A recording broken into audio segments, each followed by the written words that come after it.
السلام عليكم إخواني أخواتي ومرحبا بكم في الحلقة التاسعة من سلسلة تعلم الفوتوشوب للمبتدئين. في هذه الحلقة غادي ندخلوا لعالم الكتابة داخل التطبيق ديال الفوتوشوب. وغادي نكتشفوا أداة مهمة كذلك في مجال التصميم. هذه الأداة هذه هي أداة الكتابة، أو ما يسمى باللغة الفرنسية بتيبوغرافي. كيفاش نكتب وكيفاش نغيروا الخط ونبدلوا كذلك الحجم ديال الخط، نبدلوا اللون، وحتى ندمجوا النص مع الصورة بشكل احترافي بطبيعة الحال. كل شيء غادي نشوفوه خطوة بخطوة بطريقة بسيطة وبالدارجة المغربية وسهلة، وكذلك بلا تعقيدات.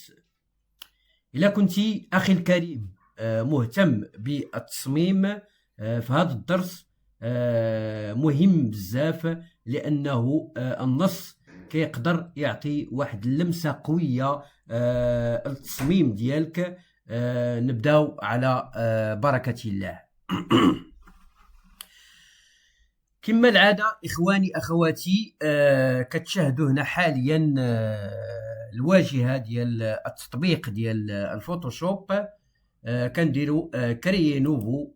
كما العادة غادي ناخدو واحد القياس معين، بحال مثلا يمكننا ناخدو مثلا هنا في القياس، يعني في العرض غادي ناخدو 297 مليمتر، وفي الارتفاع غادي ناخدو مثلا 210 مليمتر، بهذه الطريقة هذه اللي كتشاهدوا. من طبيعة الحال كنديروا كريي كما العادة.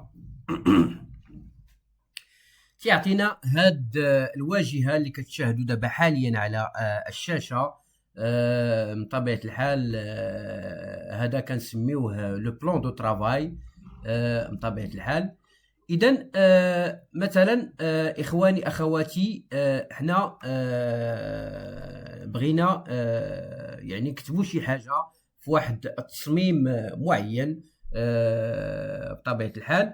فالأداة ديال الكتابة اللي موجودة في هذا التطبيق ديال الفوتوشوب هي اللي موجودة دابا حاليا اللي كتشاهدوها على الشاشة، اللي هي هذه تي، بهاد لا فاسون هذه. كتلاحظوا بان هذه الاداه هذه بطبيعه الحال فيها 4 ديال الادوات مجموعه في اداه واحده، ولكن غالبا كنستعملوا هاد جوج الادوات. الاولى اللي هي اوتي تكست اوريزونتال، يعني افقيه، وكذلك عندنا اوتي تكست فيرتيكال اللي هي بطبيعه الحال عموديه. اذا نبداو اخواني اخواتي بهاد اوتي تكست اوريزونتال. كنكليكيو عليها مثلا. يعني قبل ما نديرو نبداو في هاد الاداه ديال الكتابه، يمكننا مثلا اننا نلونوا هاد لو بلان دو ترافاي مثلا بشي لون معين باش يعطي واحد الجماليه بطبيعه الحال لهاد لو بلان دو ترافاي. بطبيعه الحال باش يمكننا نلونوا كنمشيو لواحد الاداه اللي هي هذه بطبيعه الحال اللي كتشاهدوا هنا، اللي فيها بطبيعه الحال 6 ديال الادوات مجموعه في اداه واحده. كاين اوتي ريكتانجل، يعني مربع او مستطيل. كاين اوتي اكليبس اللي هي اداه بيضاويه الشكل. ثم عندنا اوتي تريونجل، اداه على شكل مثلث، ثم اوتي بوليغون، وعندنا كذلك اوتي تري يعني على شكل خط، وعندنا هذا الاوتي كذلك اللي هي اوتي فورم بيرسوناليزي. بطبيعه الحال حتى هي غادي نعطيكم الدور ديال هذه الاداه الاخيره في هذه الحلقه هذه. كنبداو في هذا الاوتي ريكتانجل. كتلاحظوا بان يعني غادي نكبر الصوره باش تلاحظوا يعني الحلقه بشكل اوضح. كتلاحظوا بان كاين واحد علامه زائد كتشاهدوها حاليا على الشاشه. كنمشي لهاد لي زيكستريميتي ديال هاد لو بلان دو طرافاي، يعني كنجيبها في هاد القنت هادي، ثم كنجر بهاد لا فاصون اللي كتلاحظوا اخواني اخواتي بهذه الطريقه هذه، يعني حتى كنجيب يعني التحديد ديال هاد لو بلان دو طرافاي كامل بهذه لا فاصون، وتيعطينا هذا الشكل هذا. يمكن لي نصغر الشاشه باش تشوفوا هذا الشيء بوضوح اكثر. بطبيعه الحال يمكن لنا نلونوا هذا لو بلان دو طرافاي بشي لون معين. مثلا يمكننا ناخذوا مثلا نشوفوا مثلا هذا اللون هذا، يعني اللون او يمكننا ناخذوا هذا اللون الاحمر مثلا بهذه الطريقه هذه اللي كتلاحظوا. بطبيعه الحال اذا كتشاهدوا بان هذا لو بلان دو طرافاي راه تلون باللون الاحمر بطبيعه الحال. اذا كنمشيو لهذه الكتابه هذه، يمكننا كذلك كاع نغيروا مثلا اللون ديال هذا المستطيل بطبيعه الحال عن طريق هذه الطبقه هذه اللي كتشاهدوا هنا على يمين الشاشه في الاسفل. كنمشيو مثلا يعني كنكليكيو على اليمين في لو كلافي ديال لا سوري ديالنا، كنكليكيو بهاد لا فاصون هادي، عفوا كنكليكيو جوج مرات بهاد الطريقه هادي، كيعطينا هاد ستيل دو كالك. يعني هذا راه مهم ومهم جدا، يعني فيه جميع الخصائص ديال اي تصميم كيف ما بغى يكون النوع ديالو، سواء من ناحيه ديال يعني الكتابه، او من ناحيه ديال اللون، او من ناحيه ديال مثلا ديال مجموعه ديال التاثيرات، يعني لي زيفي. يعني هذا الشيء مازال غادي نوريه لكم في الحلقات الجايه ان شاء الله. اذا نمشيو مثلا لهاد كريستاسيون كولور، كنكليكيو عليها هنايا وكنديروا دو فوا مثلا. مثلا يمكننا مثلا ناخذوا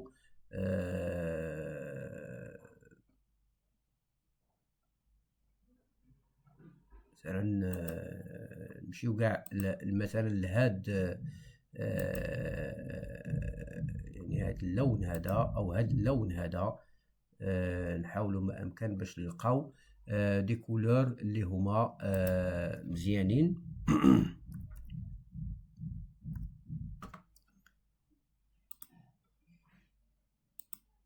يمكننا ناخذوا هذا اللون هذا مثلا.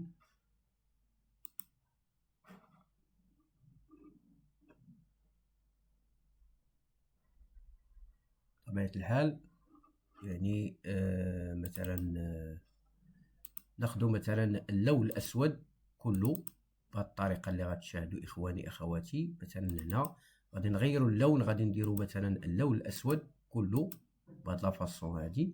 كدير اوكي، تيعطينا بطبيعه الحال هذا اللون اللي كتشاهدوا دابا حاليا على الشاشه بالنسبه لهذا لو بلون دو طرافاي هذا.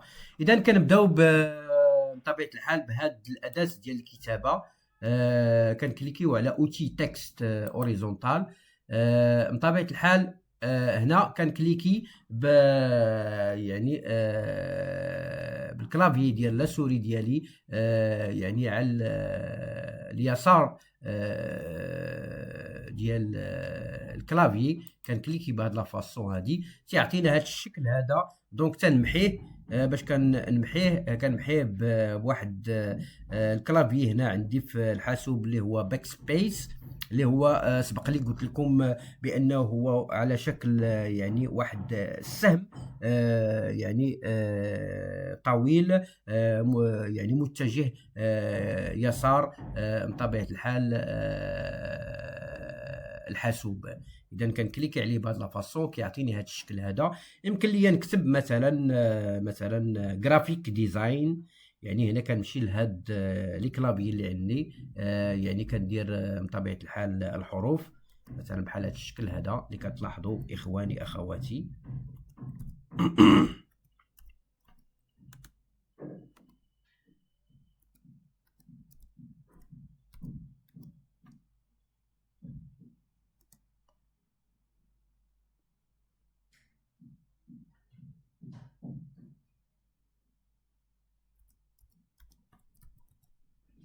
يعني بحال هذا الشكل هذا اللي كتلاحظوا هنايا، يعني عطانا هذا الشكل هذا اللي كتلاحظوا.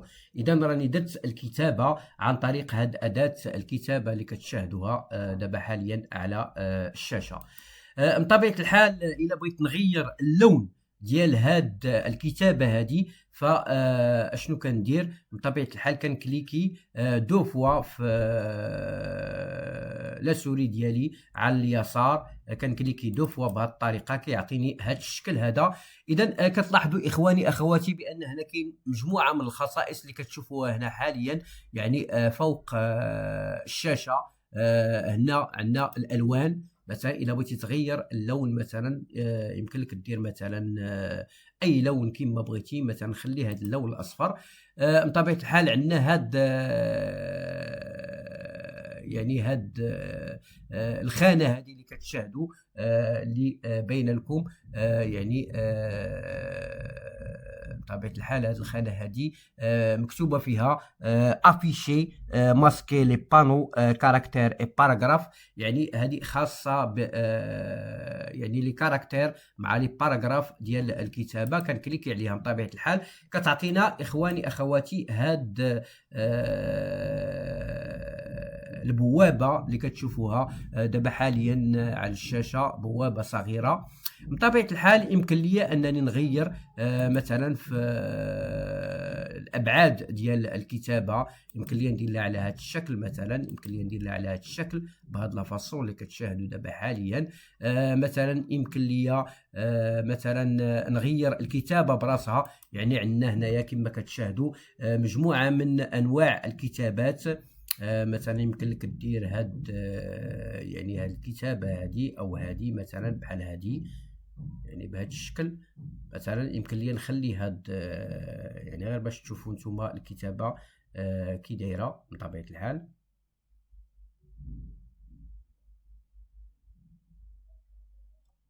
يعني كاين مجموعه ديال لي تيبوغرافي اللي كاينين في هذا التطبيق ديال الفوتوشوب، مثلا بحال هذا الشكل هذا مثلا كنخليها بهاد لا فاسون هذه. بطبيعه الحال كاين هنايا مثلا الا بغيتي تكبر الحجم ديال الكتابه، فمثلا يمكن لك دير لها هنا على شكل 60. كتلاحظوا بان الكتابه راها كبرات بهذه الطريقه هذه. مثلا يمكن لي نخليها يعني بهذه لا فاسون هذه. ثم من طبيعه الحال كنحيد هاد الخانه الصغيره اللي شفتوها قبيله على الشاشه. ثم ديما كنمشي لاوتي ديال ديبلاسمون، كنكليكي عليه كيعطينا هاد الشكل هذا اللي كتشاهدوا اخواني اخواتي. يعني كاين بزاف ديال الخاصيات اللي يمكن الانسان انه يكتشفهم في هاد الاداه ديال الكتابه. يمكن لي مثلا انني نحيد هاد الاداه ديال الكتابه باش نبين لكم اشياء اخرى. مثلا غادي ناخذوا في هاد لي زوتي ديال بطبيعه الحال ديال لي تراسي بطبيعه الحال اللي فيهم اداه ديال مستطيل او بيضاوي الشكل او مثلث الى غير ذلك.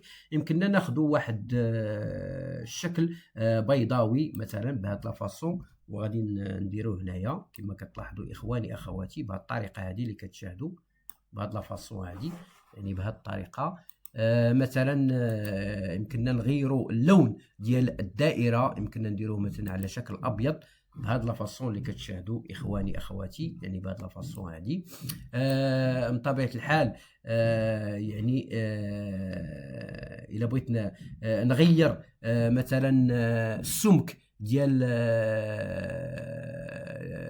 يعني ديال لي زونتور ديال الدائره، يعني اللي كيدور على الدائره، الخط اللي كيدور على الدائره. الا بغيت انني نغير السمك ديالو، يعني نكبر الحجم ديال السمك ديالو او نصغرو، فكنمشي ديما كما العاده بهاد لا فاصون اللي كتشاهدوا، كنمشي لهاد لي كونتور اللي كتشاهدوا حاليا اللي هما ديال السمك، كنكليكي عليهم. بحال مثلا دابا عطانا هنايا 1 بيكسل، يمكن لي نكبر مثلا، يمكن لكم تشوفوا هنا، يمكن لي نغير اللون مثلا، يمكن لي ندير ليه اللون الاخضر مثلا بهاد لا فاصون اللي كتشاهدوا اخواني اخواتي. يعني بهذه الطريقه انتم كتلاحظوا بان راه مثلا هاد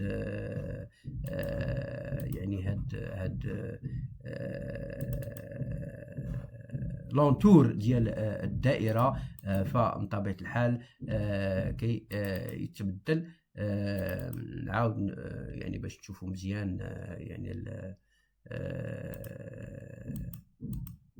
لونتور ديال الدائره بهذه الطريقه هذه. مثلا يمكن لي ندير ليه مثلا لون اخر، مثلا ناخذ مثلا لون ابيض، عفوا لون احمر مثلا. وكتلاحظوا بان راه كاين اللون الاحمر غير ما يعني ما باينش، حيت يعني لونتور راه يعني صغير الحجم ديالو.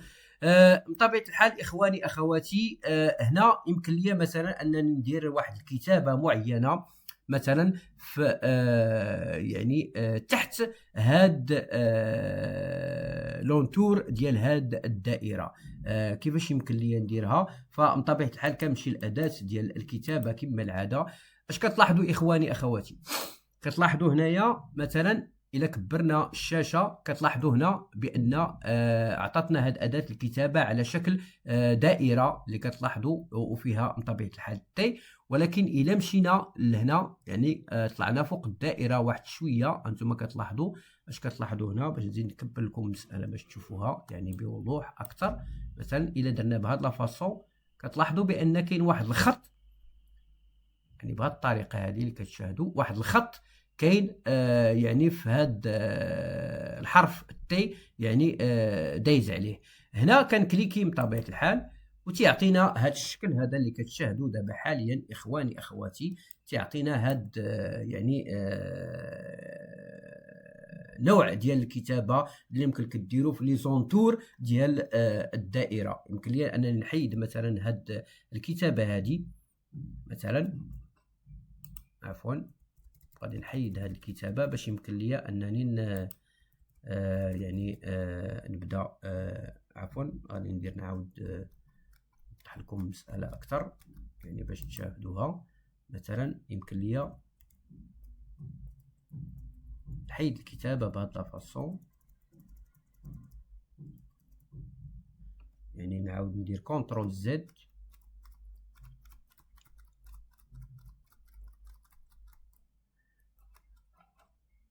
مثلا نحيدو هاد الكتابه يعني بصفه عامه.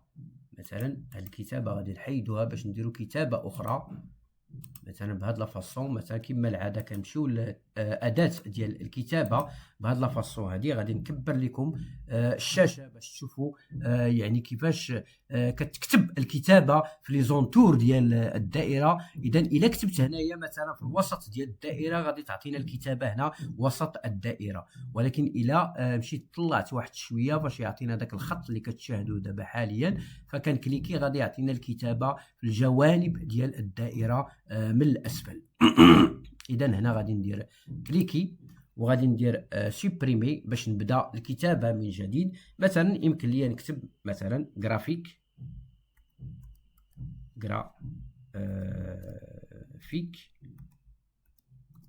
مثلا ديزاين، يعني بهذه لا فاصون اللي كتشاهدوا دابا حاليا.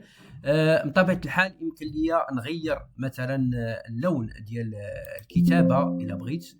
مثلا يمكن لي نديرها بلون مثلا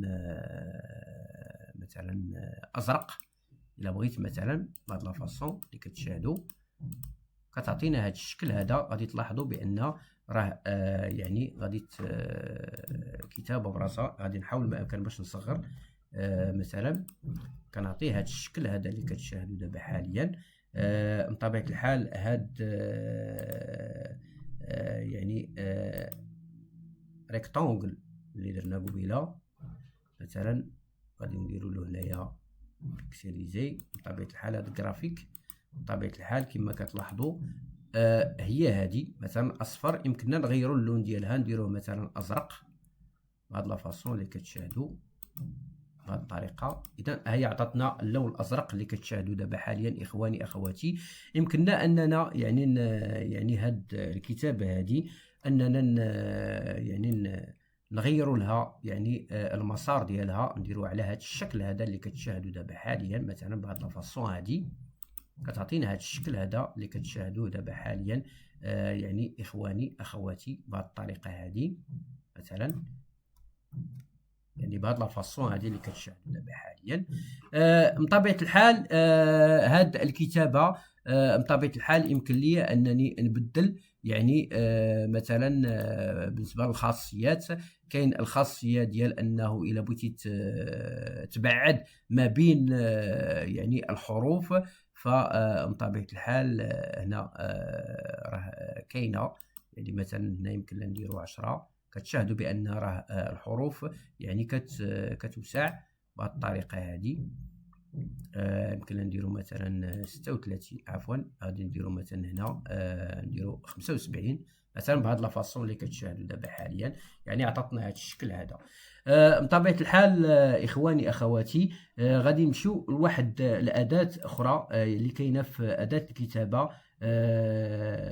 يعني هذه الاداه عفوا ماشي في اداه الكتابه وانما في يعني في الاداه ديال يعني ديال لي تراسي بطبيعه الحال اللي فيهم المستطيل او البيضاوي الشكل او المثلث. كنمشيو لهاد اوتي فورم بيرسوناليزي كنكليكيو عليه تيعطينا هذا الشكل هذا اللي كتشاهدوا دابا حاليا على الشاشه. مثلا عندنا هاد الخيارات، كاين بزاف ديال الخيارات هنايا. يمكن لك انك تحمل يعني مجموعه ديال الاشكال بحال مثلا حيوانات بريه او مثلا اشجار او مثلا سفن او مثلا ورود وازهار الى غير ذلك. بحال دابا هنايا هاد التطبيق ديال الفوتوشوب عاطيني هاد الشكل ديال النمر مثلا. يمكن لي انه هذا الشكل كنسيليكسيوني عليه وبطبيعه الحال كنمشي لهنايا وكنجر وكنبقى شاد يعني يدي في الكلافي ديال شيفت باش يبقى هذا الحجم ديال النمر يحافظ على التناسبيه ديالو على الشكل ديالو بطبيعه الحال. وكنجر بهذه لا فاصون اللي كتشاهدوا اخواني اخواتي يعني بهذه الطريقه هذه. بطبيعه الحال كنلاحظوا بان السمك ديال لي زونتور ديال هاد النمر مثلا يمكن لي انني نصغر هاد السمك هذا واحد شويه كما كتشاهدوا بحال مثلا بهاد لا فاصون هادي باغ اكزومبل كيعطيني هاد الشكل هذا اللي كتشاهدوا دابا حاليا اخواني اخواتي. يعني يمكن لي نديرو مثلا في هاد الدائره هذه مثلا. بطبيعه الحال هاد النمر كما كتشاهدوا مثلا يعني يمكن لي انني نغير اللون ديالو. هنا مجموعه من الالوان اللي كتشاهدوا هنايا، كاين الاصفر كاين يعني مجموعه من الالوان بصفه عامه. مثلا هذا اللون هذا مثلا الا بغيت يعني بهذا الشكل ناخذ مثلا اللون الاحمر مثلا بهذه لا فاصون هذه مثلا. بطبيعه الحال يمكن لي نكبر يعني الصوره ديال النمر بهذه الطريقه اللي كتشاهدوا اخواني اخواتي يعني بهذه لا فاصون هذه مثلا. يمكن لي نديرو بهذا الشكل هذا اللي كتلاحظوا يعني بهذه الطريقه هذه كما كتشاهدوا مثلا. وعطانا هذا الشكل هذا اللي كتشاهدوا دابا حاليا على الشاشه. غادي نحاول ما امكن باش نصغر الشاشه. مثلا هنا غادي نمشي غادي ندير مثلا واحد اللون معين مثلا في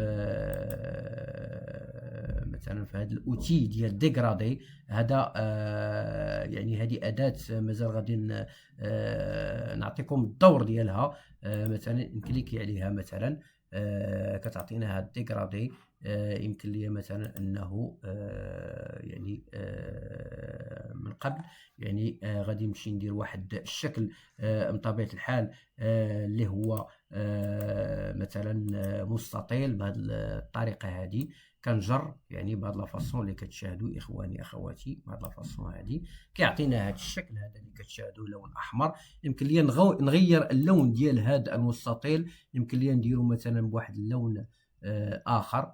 مثلا يمكن لي ناخذ شي لون كما كان، مثلا ناخذ مثلا اخضر مثلا، وهنا مثلا ناخذ شي لون اخر. مثلا هنا كدير اوكي كتمشي مثلا تاخذ شي لون اخر. مثلا كلا ناخذ مثلا هاد اللون، او عفوا ناخذ هاد اللون يعني بهذا الشكل هذا اللي كتشاهدوا مثلا بهذه الطريقه هذه تيعطينا هذا اللون اللي كتلاحظوا اخواني اخواتي. اش كتلاحظوا اخواني اخواتي؟ كتلاحظوا بان يعني النمر والكتابه ما باينينش في هذا لو بلون دو طرافاي. اذا اشنو خصنا نديروا؟ كما العاده يعني في الطبقات، يعني في لي كالك تنحاول ما امكن انه يعني الكتابه والصوره ديال النمر انني خصني نطلع هاد لي كالك هادو الفوق باش يمكن يبان مثلا النمر بهاد لا فاصون اللي كتشاهدوا هنايا. مثلا الكتابه نفس الشيء كنطلعها الفوق يعني حتى كيعطينا هذا اللون الازرق اللي كتشاهدوا دابا حاليا يعني بهذه لافاسون. مثلا يعني كذلك مثلا هاد الطريقه اللي كتشاهدوا ريكتونغل مثلا بهذه لافاسون اللي كتشاهدوا اخواني اخواتي. اذا عطانا هذا الشكل هذا اللي كتشاهدوه يعني بهذه الطريقه هذه بطبيعه الحال. كما العاده يعني التيغر هنايا غادي يمكن ليا مثلا نصغر شويه الكتابه بهذا الشكل هذا يعني بهذه الطريقه. يمكن لي انه مثلا هذا مثلا كذلك نصغر الحجم ديالو مثلا، يمكن لي نطلعو الفوق بهذه الطريقه اللي كتشاهدوا. نفس الشيء بالنسبه يعني لو تيغر يعني النمر كذلك نفس الشيء غادي نصغر، عفوا الكتابه نفس الشيء غادي يمكن لي نديرها مثلا في هذه لافاسون هذه اللي كتشاهدوا مثلا بهذه الطريقه هذه. مثلا يمكن لي مثلا انه باغ اكزومبل هاد مثلا الشكل اللي هو دائري يمكن لي نحيدو يعني بصفه نهائيه مثلا بحال هذا الشكل هذا. كندير سوبريمي لو كالك بهذه الطريقه هذه كتمشي، وهنا كتمشي مثلا كدير واحد الشكل معين مثلا بحال هنايا كما كتلاحظوا. مثلا هذا غادي نديرو له مثلا هنايا لو تيغر غادي نصغرو شويه الحجم ديالو بهذه الطريقه اللي كتشاهدوا يعني بهذه لافاسون مثلا.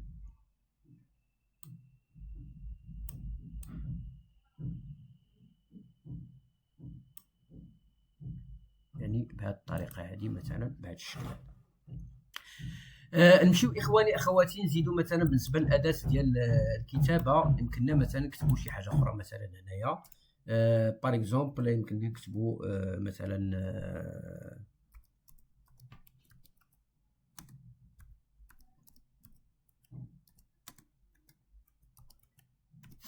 يعني هاد الطريقه هذه مثلا يعني بهاد لافاسون. مثلا الاسم ديالي هنايا بطبيعه الحال باش يمكن ليا نغير يعني الخاصيات ديال هاد الكتابه كنمشي ديما لهنا غادي نجربوا مثلا نشوفوا الكتابات اللي كاينين هنايا. مثلا كاين مجموعه ديال الكتابات، ويمكن لك انك كذلك تحمل كتابات اخرى يعني مساله عاديه. مثلا يمكن لي ناخذ هذا الشكل هذا مثلا. كاينه واحد الخاصيه اخواني اخواتي اللي هي مهمه يعني بالنسبه يمكن لي نغير كذلك اللون. مثلا هنا يمكن لي ناخذ مثلا اللون الاصفر بهذه الطريقه هذه، او عفوا شوفوا اللون الاصفر كي غادي يجي مع هاد لا عفوا يمكن لي نغير مثلا ندير اللون الاسود مثلا بهذه الطريقه اللي كتشاهدوا اخواني اخواتي. مثلا عطانا هذا الشكل هذا اللي كتشاهدوا دابا حاليا.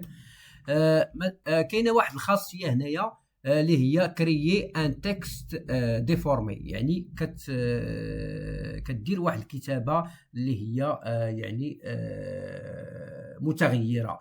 مثلا الا كلينا على هاد بطبيعه الحال انا تيقول لك خص تبيكسيليزي لو كالك، حنا درنا ليه لا بيكساليزاسيون ديال لو كالك. كتلاحظوا هنا في ديفورمي لو تكست كاين مجموعه ديال الخيارات اللي كتشاهدوا. يمكن ناخذوا مثلا هاد الارك، يعني بهاد لا فاسون هادي كيعطيك هاد الشكل. يمكن لك تغير مثلا مثلا الحجم مثلا ديال هذا مثلا بهذا الشكل، مثلا كدير اوكي مثلا يعطيك هذا الشكل هذا اللي كتشاهدوا دابا حاليا بطبيعه الحال. يعني هنا مثلا بهذه لافاسون هذه يمكن لك انك يعني تغير يعني الشكل ديال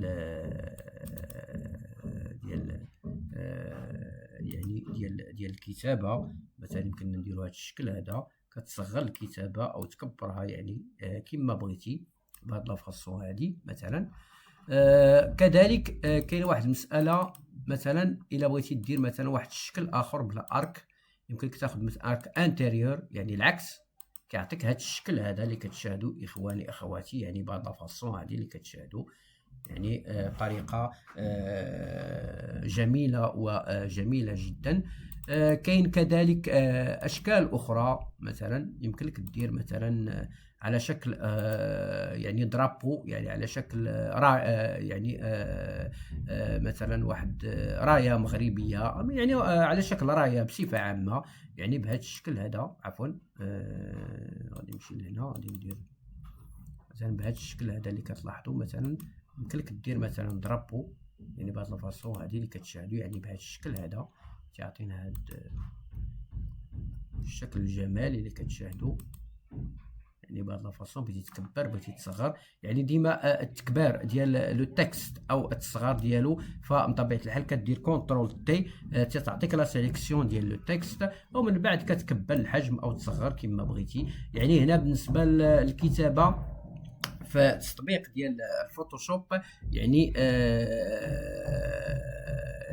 يعني يمكن لك انك تكبر او تصغر بلا ما دير هذيك القضيه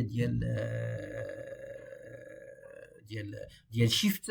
يعني كيحافظ هو على لي ديمونسيون وعلى الحجم ديال التكست، سواء كان يعني سواء كانت الكتابه صغيره او كبيره. ولكن بالنسبه للتطبيق الاخر اللي هو التطبيق ديال ادوب إليستراتور، فهنا لا بد انه ملي دير الكتابه، يعني باش تكبر الحجم او تصغرو ضروري انك خصك تكليكي، خص يعني تبقى بارك على لو كلافي ديال شيفت.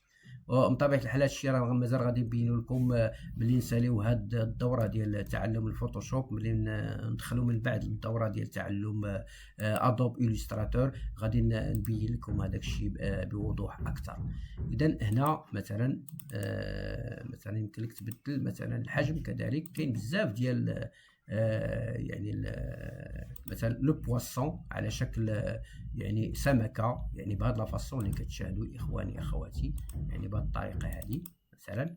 يعني هنا الا بغيتي تكبر يعني او تصغر الحجم ديال الكتابه بهذه الطريقه، مثلا كتكبر شويه ولا تصغر يعني اللي بغيتي، مثلا هكا بهذه لا فاصون، يعني كيعطيك واحد الشكل اللي هو جميل وجميل جدا. يعني بهذه الطريقه هذه مثلا كيعطيك هذا الشكل الجمالي، يعني بهذه لا فاصون هذه. يعني كاين مجموعه ديال الاشكال هنايا اللي يمكن الانسان انه يستعملها. مثلا يمكن لك انك دير مثلا مونطي على شكل مونطي، يعني بهذه لا فاصون هذه.